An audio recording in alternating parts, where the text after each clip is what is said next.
The night the sky above the Wyoming grasslands turned the color of a dying ember, Nora Hawthorne did the one thing no living soul had heard her do in 3 long years. She opened her mouth against the roar of the flames and screamed a name into the smoke, and that name was Eli. But to understand the weight of that single word, a person had to know the silence that came before it, and the fire that had started it all, long before the barn on the Doyle ranch ever caught a spark. It was the autumn of 1875 when the Hawthorne homestead, 40 miles east of the town of Larkspur Hollow in the Wyoming Territory, burned to its foundations beneath a sky torn open by lightning. Thomas and Constance Hawthorne had built that soddy cabin and its adjoining barn with their own hands after coming west from Ohio, hoping to raise wheat and cattle on land that the government had promised them under the Homestead Act. Their daughter Nora, 19 years old that autumn, had grown up beneath the wide Wyoming sky learning to mend fences, birth calves, and read from the one worn Bible her mother kept on the mantel. Her younger brother Daniel, only 10, had been her shadow, following her from the henhouse to the creek and back again, laughing at everything and nothing the way children do when the world has not yet shown them its teeth. The storm came fast that night, the kind that rolled in over the plains without warning, turning the horizon black in the space of an hour. Lightning struck the hayloft sometime after midnight, and by the time Thomas Hawthorne woke to the smell of smoke, the barn was already a torch against the darkness. He and Constance ran for the animals, screaming for Nora to stay back, to keep Daniel inside the house. But the boy had slipped from her grasp in the chaos and run after his father, wanting to help, wanting to be brave. Nora chased him into the smoke and found him coughing near the barn door, and that was the last clear thing she remembered before the world became noise and heat, and her own voice tearing itself raw calling for her mother, her father, her brother, until none of them answered anymore. A drifter passing through on the north road, a young cowhand looking for work, saw the flames from a mile off and rode hard to help, but by the time he reached the homestead there was nothing left to save. He pulled Nora away from the wreckage of the barn, her hands blistered, her throat scraped hollow from screaming, and rode with her through the rest of the night to Larkspur Hollow, where Doc Emmett Hargrove tended her burns and Reverend Josiah Whitfield sat with her through 3 days of fever, waiting for her to speak. She never did. Not that week, not that month, not for 3 years after. The town took her in the way small towns do when there is no other choice, and to their credit, a good deal of genuine kindness besides. She lived above the mercantile with the widow Colby for the better part of a year, helping with mending and bookkeeping through gestures and careful handwriting, since her hands, at least, had never lost their voice even when her throat had.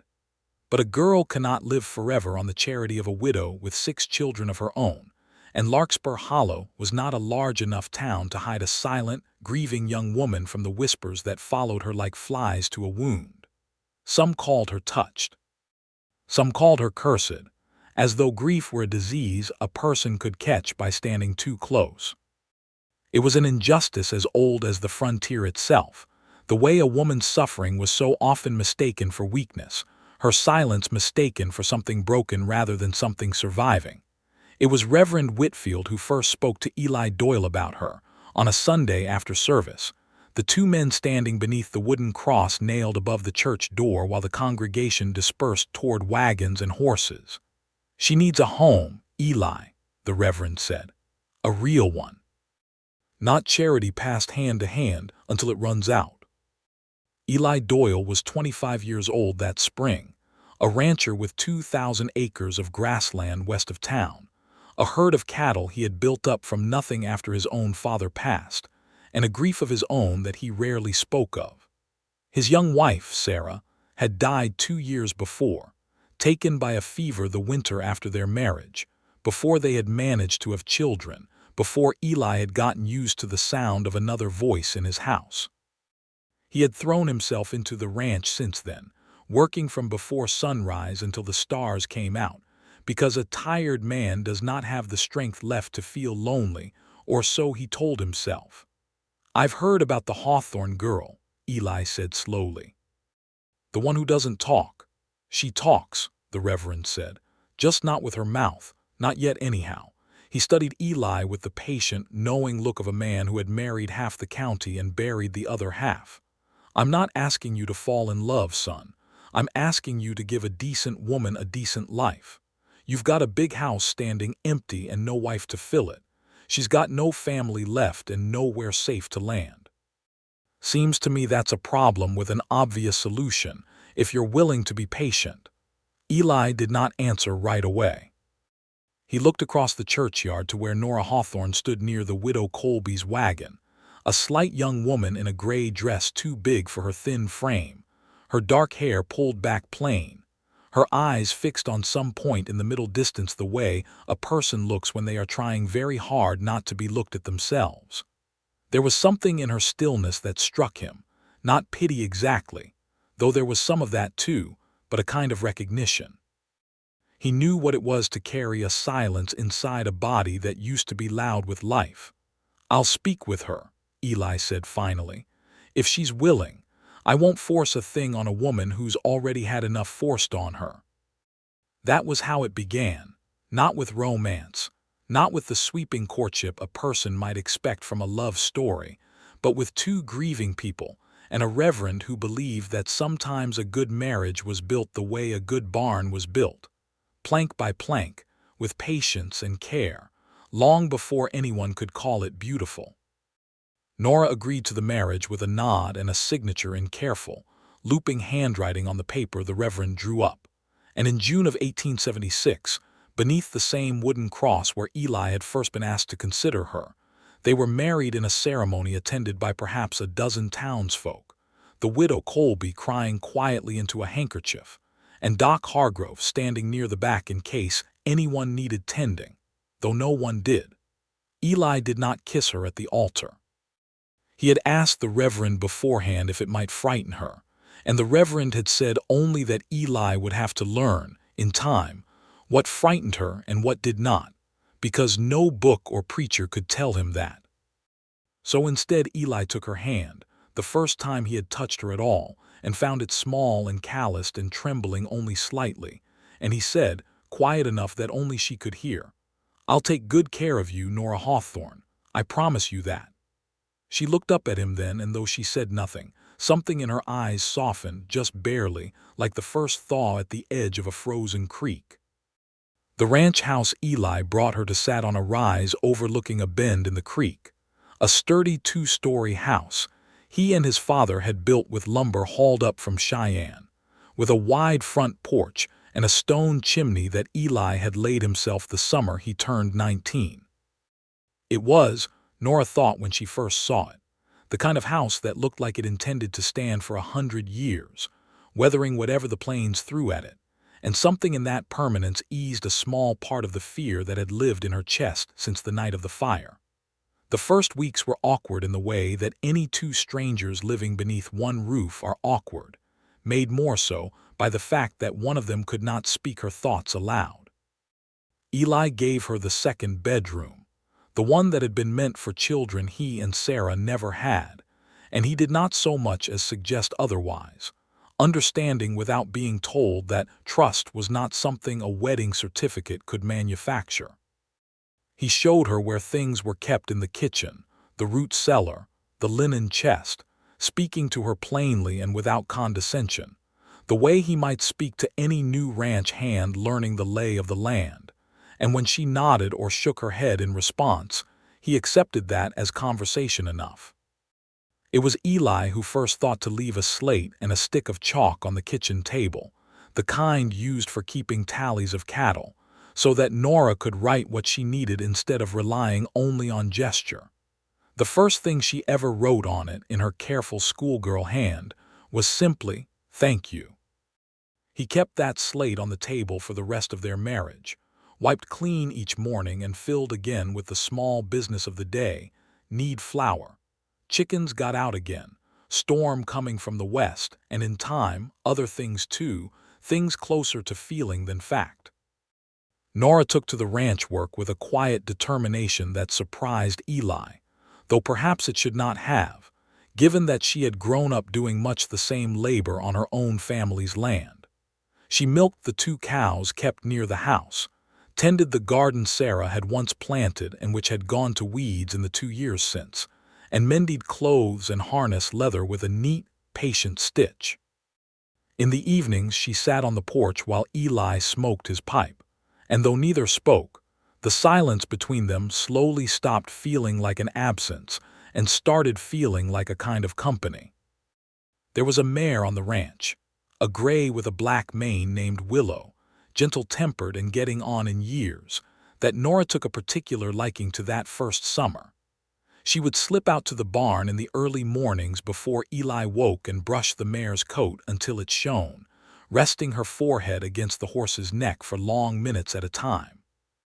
Eli noticed, the way he noticed most things about his quiet wife, though he said nothing of it at first, only made certain that Willow was never sold or traded off no matter what price a passing buyer offered, and made certain, too, that the barn was always kept warm and dry for her. It was the following spring, nearly a year into their marriage, that Eli first saw Nora smile, and he remembered the exact moment for the rest of his life. A litter of barn cats had been born beneath the hay racks, and one small orange kitten, bolder than its litter mates, had climbed straight up Nora's skirt to perch on her shoulder while she was milking, mewling indignantly the whole way. Nora had gone still with surprise, and then, slowly, the corners of her mouth had lifted, and a laugh had shaken silently through her shoulders even though no sound came out. Eli, watching from the barn door, had felt something shift in his chest that he did not have a name for yet, only that it felt like relief and like hope tangled together. Word of the rancher's silent wife traveled through Larkspur Hollow the way all things traveled through small towns, embellished and misunderstood in equal measure. Some of the women at church took to Nora kindly enough, including her in quilting circles where her hands could speak the only language required, but there were others less generous. Mrs. Adeline Prescott, wife of the banker, was fond of remarking within earshot that a man like Eli Doyle, handsome and hardworking as he was, could surely have found himself a proper wife, one who could speak at supper and sing hymns at church and give him children who wouldn't grow up strange from a mother's silence. Eli heard of these remarks eventually, as a husband always does, and the one time he confronted Adeline Prescott directly, at the mercantile counter with half the town looking on, his voice was low and even but carried a warning that made the older woman's face go pale. "My wife survived a fire that took her whole family, Mrs. Prescott," he said. "She's the strongest person I know, and if you've got nothing kinder to say about her, I'd thank you to say nothing at all in my hearing." He paid for his goods and left without another word, and though the gossip did not stop entirely, it grew considerably more careful after that, and never again within Eli's earshot. That evening when he told Nora what had happened, choosing his words simply so she would understand, she took up the chalk slate and wrote, "You didn't have to do that." Eli read it and shook his head. "I wanted to," he said. "You're my wife, Nora. Nobody talks about you like that while I'm standing there able to stop it." She looked at him a long moment, her eyes bright in the lamplight, and then she reached across the table and rested her hand over his, just for a moment, before withdrawing it as though she'd surprised herself with the gesture. It was the first time she had touched him without it being necessary for some task, and Eli thought about that small weight on his hand for a long while after she had gone up to bed. The second year of their marriage brought a hard winter, the worst the territory had seen in a decade, with snow drifting up past the fence rails and temperatures that froze the creek solid enough to walk across. Eli lost 11 head of cattle to the cold despite his best efforts, and there were nights he did not come in from the barn until well past midnight, exhausted and half frozen from trying to keep the herd alive. Nora took to waiting up for him with a fire built high and coffee kept warm on the stove, and one particularly brutal night, when he came in so cold his hands would not properly close around the cup she offered, She took the cup from him herself and helped guide it to his lips, her hand steadying his, her eyes full of a worry she had no words to voice. He remembered thinking in that moment, exhausted and frozen and grateful, that he had never in his life felt so plainly cared for. It was that same winter that Eli began to talk to her more, not out of any expectation that she would answer aloud, but because he found he wanted her to know him the way he was coming to know her. He told her about his father, a hard but fair man who had come west from Missouri with nothing but a wagon and a rifle and built the ranch from raw prairie. He told her about his mother who had died when he was 12, and about Sarah, gently, carefully, not to wound her but because he did not want there to be secrets between them, even ones born of a grief that predated her arrival. Nora listened to all of it with a stillness that felt less like silence now and more like attention, and sometimes at the end of these long talks, she would write a single word on the slate, sorry or thank you, or once, simply stay, when he had risen to go check on a mare close to foaling in a storm. He had stayed that night, sitting beside her on the porch swing until the storm passed, and neither of them spoke, and neither of them needed to. By the 3rd year of their marriage, the household had settled into a rhythm that outsiders might have called ordinary, but that Eli had come to think of as something closer to sacred. He would rise before dawn to see to the cattle, and Nora would have coffee and biscuits waiting when he came in for breakfast. They worked the garden together in the cool of the evenings, her hands sure among the bean rows, his shirt sleeves rolled up against the heat, and sometimes, without either of them quite deciding to, their shoulders would brush, or her hand would rest a moment too long against his when passing a hoe, and something unspoken would pass between them that neither yet had the courage to name. The town dance held each summer at the Grange Hall was, for most of Larkspur Hollow, the highlight of the season, a night of fiddle music and lantern light and cider passed in tin cups, and Eli had always attended, though the year after Sarah died he had stood at the edges mostly, unwilling to dance with anyone else. The summer of Nora's 3rd year of marriage, he asked her, on the chalk slate itself since it seemed only right if she would like to go, even if only to watch. She had hesitated, chalk poised, before writing, "I don't dance anymore." "You don't have to," Eli had written back beneath her words, since it seemed to help her when he did the same. "I just don't like leaving you here alone when there's music to be had." She had come, in her best dress, a blue one the widow Colby had helped her sew that spring, and she had sat at the edge of the hall while Eli fetched her cider and stood near her chair, rather than join the other men clustered by the punch bowl swapping stories about cattle prices. When old fiddler Tom struck up a slow waltz near the end of the evening, Eli had held out his hand to her without a word, an offer rather than a demand, and after a moment's hesitation, Nora had taken it. They did not dance well, not that first time, her steps uncertain and his rusty from disuse, but they danced, her hand resting light in his other hand at the small of her back. And for the length of that one slow song, the whole hall seemed to fall away from Eli Doyle until there was only the woman in his arms, silent and lovely in the lantern light, her cheeks flushed pink, her eyes bright with something that looked almost like joy. When the song ended, she did not step back right away. She looked up at him, and Eli, before he could think better of it, brushed a strand of hair back from her face, his thumb grazing her cheek, and for one suspended moment he thought he might kiss her right there in front of the whole town. But a child's laugh rang out nearby, breaking the spell, and Nora stepped back, her eyes wide though not, Eli thought, with fear. They rode home that night mostly in silence, but a different kind of silence than before, one that hummed with things unsaid, and when they reached the house, Nora surprised him by not going straight up to bed but sitting instead on the porch steps, patting the space beside her. He sat. The stars were thick overhead, the kind of clear Wyoming night that made a man feel very small and very grateful all at once. She took his hand in the darkness, and though she said nothing, he understood it as clearly as any spoken word. "I am not afraid of you. I am not afraid of this." "Nora," he said quietly, I know you can't say it back, not yet, maybe not ever, and I want you to know that's all right by me. But I think I'm falling in love with my own wife, and I thought you ought to know it, even if I'm the only one saying so out loud." She turned to him in the dark, and though her voice would not come, her hand tightened around his, and she leaned forward and kissed him, soft and certain, the first kiss of their marriage, 3 years in the making.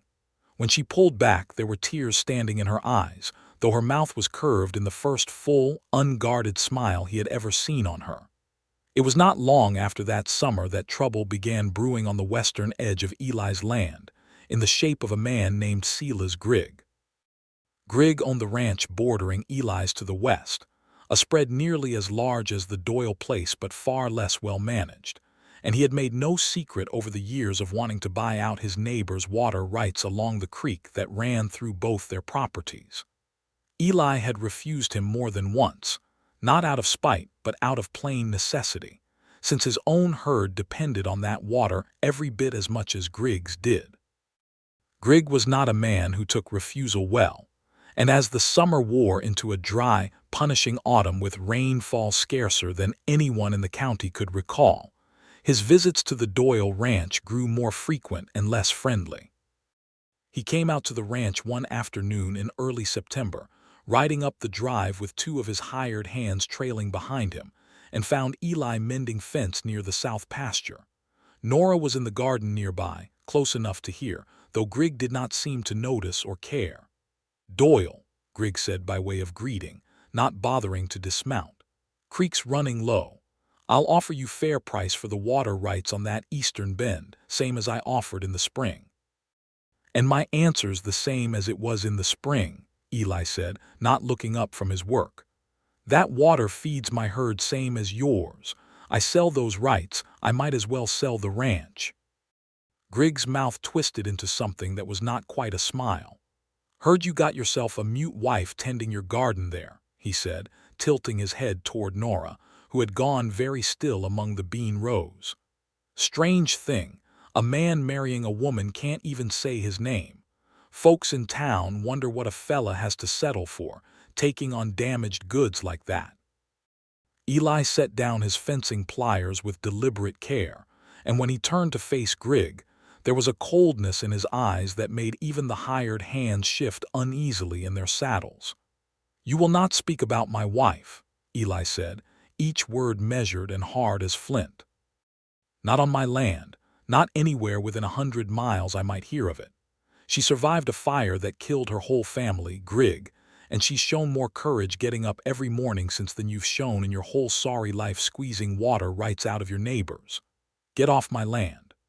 Grigg's face reddened, but something in Eli's stillness, the particular quiet of a man who has run out of patience and is deciding whether violence is worth the trouble, made him think better of pressing further.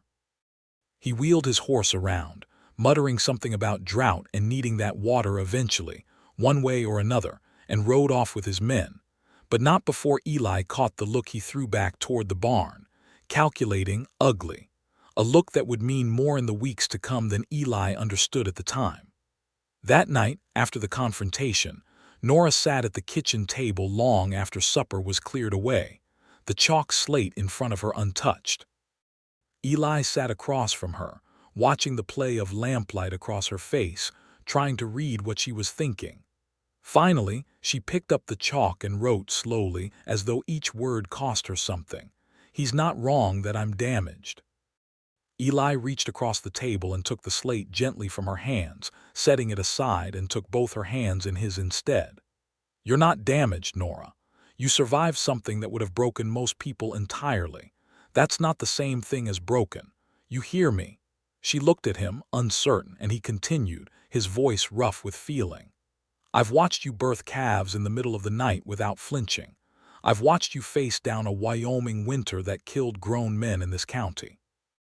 I've watched you love a half-wild barn cat back to health when it wouldn't let anyone else near it. There is nothing damaged about you. You're the strongest person I have ever known, and I thank God every single day that fire didn't take you too, because I don't know what kind of life I'd have without you in it now." Her eyes filled with tears, and she pulled one hand free to wipe at them, embarrassed. But Eli only rose from his chair and came around the table to kneel beside her, taking her face gently in his hands. "I love you," he said. "I don't need you to say it back with words. I've known it in every other way you've told me for 3 years now. But I wanted you to hear it plain, tonight of all nights, because that man doesn't get to make you doubt what I know to be true." She kissed him then, fierce and certain, her hands fisting in the front of his shirt, and though the words would not yet come, everything else about her answered him clearly enough. The drought worsened through September and into October, the creek shrinking to little more than a trickle in places, the grass browning early across the range. Eli worked from dawn until well past dark those weeks, moving cattle to what pasture remained, hauling water where he could, worry etched into the lines of his face, though he tried not to let Nora see the full weight of it. Word came through town that Griggs' herd was suffering worse than most, his mismanagement of the land catching up to him, now that there was no margin left for error, and more than one rancher in the valley muttered that Sila's Grigg was a desperate man, and desperate men did unpredictable things. The barn dance that had brought Eli and Nora their first kiss now felt like it belonged to another season entirely, a memory of ease before the dry months set in. But even amid the hardship, something steady kept growing between them. Nora began, in small ways, to try her voice, though nothing came of it yet beyond faint, frustrated exhalations that were not quite words.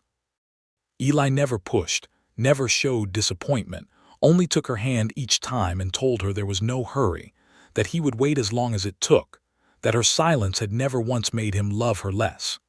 It was in the middle of October, with the drought at its worst and the whole county holding its breath for rain that would not come, that the fire started.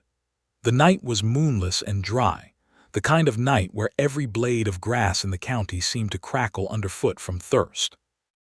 Eli had gone to bed later than usual, having spent the evening repairing a wagon wheel by lantern light, and Nora had fallen asleep beside him some time after midnight, her head resting against his shoulder in the bed they had, only that summer, finally begun sharing in truth as well as in name. She woke to the smell of smoke. For one long, terrible moment, she was not in Wyoming Territory at all but back on her family's homestead 3 years past, 19 years old and running toward a barn already lost, her brother's small hand slipping from hers in the chaos. Her whole body seized with the old paralysis, her lungs locking around a scream that had no sound, and it was only Eli's hand on her shoulder, Eli's voice sharp with alarm, that pulled her back to the present. "Nora! The barn, something's on fire, stay here, do you hear me? Stay in the house." He was already pulling on his boots, already moving toward the door, and through the window Nora could see the orange glow rising against the black sky, could hear, faint but growing, the panicked screaming of horses trapped inside the burning barn. Willow was in there, along with 2 other horses and the milk cows besides, and Eli was running straight toward the flames the way her father had run 3 years before, the way that had ended with her father not coming back out. The old fear rose in her like floodwater, screaming at her to stay behind, to hide, to let this moment pass the way she had let so many moments pass in silence these 3 years. But beneath that fear was something stronger now, something that had grown quietly in her chest through 3 years of Eli's patience and kindness and unhurried love, and it rose up now and drowned the fear entirely. She ran after him. The barn was already half engulfed by the time she reached it, flames licking up through the dry timber of the hayloft, smoke rolling thick and black across the yard. Eli had gotten the milk cows out already, driving them clear with sharp shouts and slaps to their flanks, but he had gone back in for the horses, and Nora could see him now through the open barn door, a dark shape moving through smoke and firelight, struggling with a length of rope tangled around Willow's panicked legs. The mare was rearing, terrified, and Eli was too close, the burning hayloft groaning above him, a support beam already beginning to sag with a sound like a dying animal's moan. Nora's whole body screamed at her to run, to hide her eyes the way she had at 19, but instead she found herself moving forward into the smoke, her throat working uselessly against 3 years of silence. Eli. The word tore out of her raw and cracked and barely recognizable as speech at all, but it was a word, the first she had spoken aloud in 3 years, and it cut through the roar of the fire and the screaming of the horses and reached him exactly when he needed it most. He turned, startled, just as the beam above him gave way entirely, and the half-second of warning her voice had bought him was enough for him to throw himself and the mare clear of the falling timber, rolling out through the barn door in a shower of sparks and splintering wood. Nora ran to him, dropping to her knees in the dirt of the yard, her hands going to his face, his shoulders, checking him over with a desperation that needed no words even as more spilled from her, broken and hoarse. "Eli, Eli, are you hurt? Please, please be all right." He stared up at her, soot-streaked and coughing, his eyes wide with something far beyond simple shock at the fire. "Nora," he rasped, "you're talking. Nora, you're talking." "I heard you," she said, the words coming easier now, though her voice shook with the strangeness of using it after so long, like a limb waking from sleep. "I heard the beam, I saw it falling, and I couldn't lose you, Eli. I couldn't watch you die the way I watched them die. I couldn't be silent again, not for you, never for you." Willow, freed and frightened but unhurt, trotted a nervous circle nearby before Nora rose and caught her lead rope, calming the mare with hands that had not forgotten their old gentleness even amid the chaos. Behind them, the barn continued to burn, but with the animals safely out and no wind to carry the flames toward the house, there was nothing left to do but watch it go, the fire eventually consuming the old structure down to its stone foundation, while Eli and Nora stood together in the yard, her hand locked tight in his, her voice, rusty and precious, murmuring words that had waited 3 years to be spoken. "I love you," she said, turning to him as the flames began finally to die down toward embers, the eastern sky beginning to gray with the approach of dawn. "I have loved you for a long time now, Eli Doyle, and I am sorry it took me so long to say it, sorry it took a fire to loosen my tongue when it should have come easier from happiness instead of fear. Don't you apologize," he said fiercely, pulling her against him, smoke and ash and all. "Don't you dare apologize to me. You spoke when it mattered most. You saved my life tonight, Nora. That beam would have crushed me if you hadn't called out." He pulled back just enough to look at her, his hands framing her face the way they had that night at the kitchen table. 3 years I've loved the woman who couldn't speak to me, and I'd have loved her forever just the same if she never spoke another word as long as she lived. But I won't pretend it isn't the finest thing I ever heard, my name in your voice." They stood like that a long while, until Doc Hargrove and half a dozen neighbors, having seen the glow of the fire from town, came riding up the drive with water barrels and shovels, too late to save the barn, but in time to help make certain the flames did not spread to the house or the fields beyond. Among them, to Eli's genuine surprise, was Silas Grigg, arriving on his own horse with 2 of his hired hands and a water barrel loaded in his wagon. Grigg dismounted stiffly, surveying the smoking ruin of the barn, and would not quite meet Eli's eyes. "Saw the light from my place," he said gruffly. "Figured a man doesn't leave his neighbor to fight a range fire alone, whatever bad blood's between us. Lightning strike, was it?" "Must have been," Eli said, though there had been no storm that night, no lightning to speak of, and something in Grigg's manner, a certain evasiveness, made Eli wonder, not for the first time, whether the fire had been entirely an act of nature. He thought of the ugly look Grigg had cast toward the barn weeks before, thought of the man's growing desperation over the water rights, but he had no proof of anything, only suspicion, and a wife beside him who had just found her voice again after 3 years of silence. This was not a night for accusations.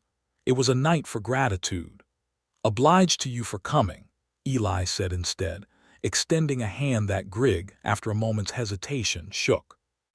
"Whatever's between us on the water rights, I won't forget you rowed out here tonight."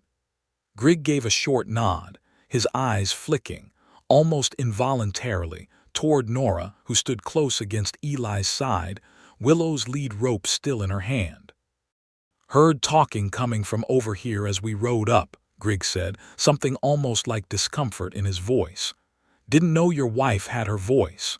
"She's had it all along," Eli said quietly. "Just needed the right night to use it." Nora, drawing herself up despite the exhaustion and soot streaking her face, looked directly at Silas Grigg for the first time since he had insulted her weeks before, and said, in a voice still rough but growing steadier by the word, "I heard what you said about me in September, Mr. Grigg, about being damaged goods."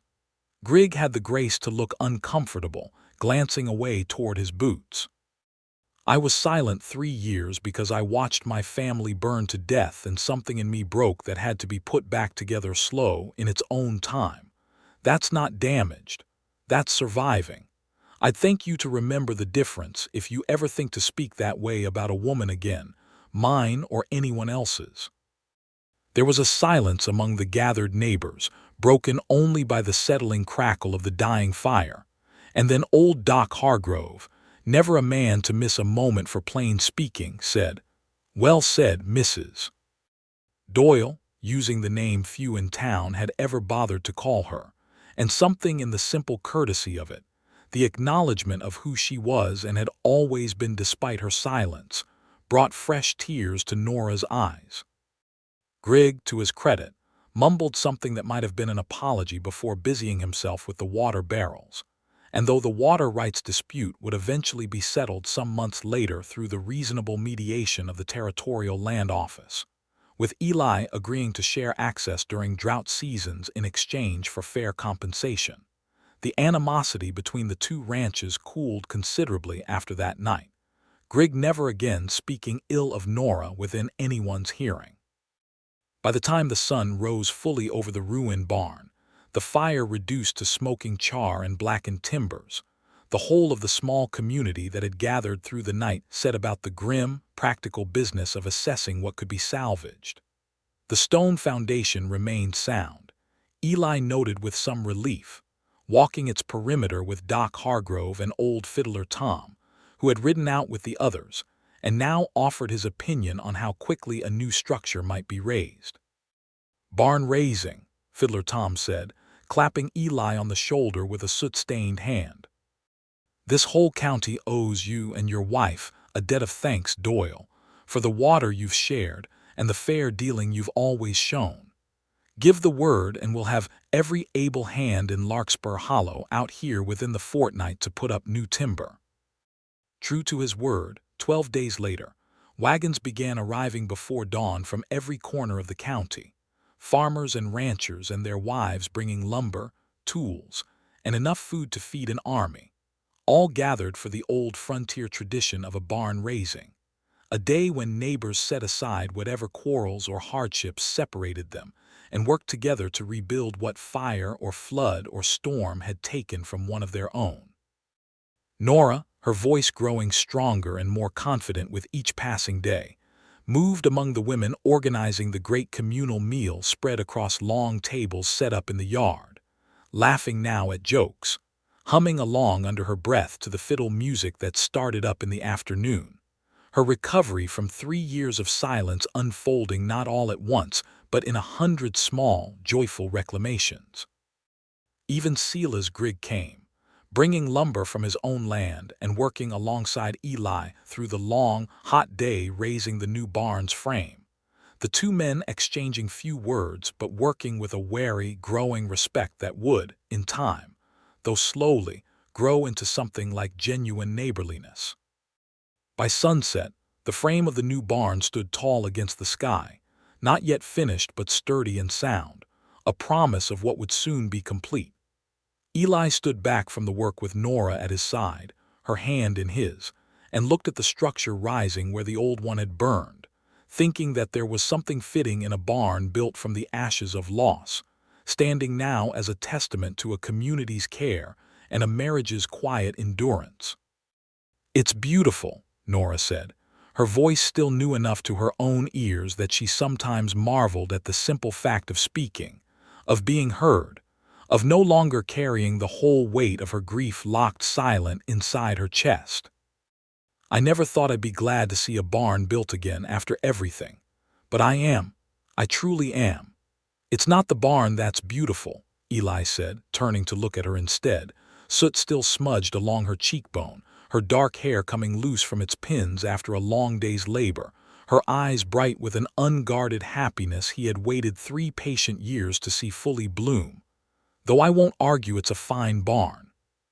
But you, Nora Hawthorne Doyle, standing here with your voice back and your whole heart finally out where I can see it plain, that's the beautiful thing in this yard tonight, and I don't believe there's a soul here who'd disagree with me." She laughed, a real laugh, full and unguarded, the sound of it still strange and wonderful to her own ears, and kissed him there in front of the whole gathered county, neither of them caring who saw, the fiddle music swelling behind them as the last light of day faded gold over the Wyoming plains. The months that followed brought a kind of happiness to the Doyle ranch that Eli had not known since before his father's death, since before Sarah's fever, a happiness made all the sweeter for having been so hard-won. Nora's voice, once returned, did not retreat again into silence, though there remained certain nights, usually when storms rolled through with heavy thunder, when Eli would find her sitting rigid at the kitchen window, old fears stirring, and he would simply sit beside her, taking her hand, reminding her without needing many words that she was safe, that the house was sound, that he was there and was not going anywhere. Doc Hargrove, examining her that winter for a persistent cough that turned out to be nothing more than a common cold, remarked with some professional wonder that he had seen cases of what he called nervous muteness before, usually following some terrible shock, but he had never seen one resolve so completely, and he credited it, only half in jest, to what he called the finest medicine known to frontier doctoring, namely a patient husband and a great deal of love. Nora began attending church again in earnest that winter, no longer sitting silent at the edges but joining in the hymns, her voice untrained but earnest, and Reverend Whitfield, who had first brought Eli and Nora together with nothing more than a suggestion and a belief in second chances, made a point each Sunday of greeting her warmly by name, delighting each time in her equally warm reply. The following spring, nearly 4 years to the month since their wedding, Nora discovered she was carrying a child, a fact that filled the ranch house with a new kind of anticipation entirely. Eli, who had resigned himself long ago to the possibility of a quiet, childless household, found himself overcome the evening she told him, sitting at the kitchen table where the old chalk slate still rested, now used mostly for grocery lists and reminders rather than the careful, halting communications of earlier years. She had written it there first, out of old habit, "We are going to have a baby," before saying it aloud as well, watching his face carefully for his reaction. He had come around the table and lifted her clean off her feet, laughing with a joy so unguarded that Nora laughed along with him despite her own tears. And that night, lying together in the dark, he pressed his hand gently to her still flat stomach and spoke softly to the child that would come, promising a life of love and safety on the ranch that had, against all odds, become a place of healing rather than loss. Their son was born the following winter, in December of 1879, during a snowstorm that reminded Nora uncomfortably of the winter years before when Eli had come in half-frozen from tending the herd, though this time it was Doc Hargrove braving the drifts to reach the ranch in time, arriving with barely an hour to spare before the boy made his entrance into the world with a healthy, indignant cry that Eli would later swear was the sweetest sound he had ever heard, rivaled only by his wife's voice speaking his name in the burning dark 2 years before.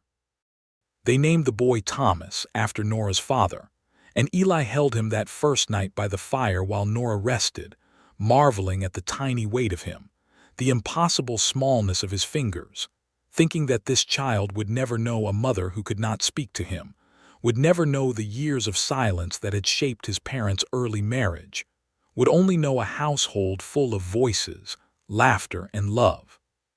2 years later, in the autumn of 1881, a daughter followed, a dark-haired girl they named Constance, after Nora's mother, born on a clear October day with none of the drama of her brother's winter arrival, arriving instead with the calm, easy manner that would come to define her temperament throughout her childhood. Nora, holding her newborn daughter in the same rocking chair where she had once sat silent through so many long evenings, found herself telling the baby, in a voice grown fully confident and warm with use, the whole long story of the fire that had taken her first family and the fire that had given her voice back to build a second one. A story she would tell many times over the following years, each telling a little less painful than the last, each telling ending the same way, with gratitude rather than grief. The new barn, raised by the whole of Larkspur Hollow's goodwill that autumn day in 1878, stood strong through every winter that followed, sheltering the growing Doyle herd, and eventually, the horses that young Thomas and Constance learned to ride almost as soon as they could walk, both children taking a particular fondness to Old Willow, now well into her 20s, but still gentle enough to carry a small child around the corral at a careful walk while Nora watched from the fence rail, her heart full nearly to bursting at the sight. Silas Grigg, true to the slow thaw that had begun the night of the fire, became over the following years something like a genuine friend to the Doyle family, his own fortunes improving once he adopted some of Eli's more careful methods of land and water management. And it was Grigg himself, in a gesture that surprised the whole county, who gifted young Thomas Doyle his first pony on the boy's 5th birthday, saying gruffly that he owed the family more than a pony could ever repay, though it was a start.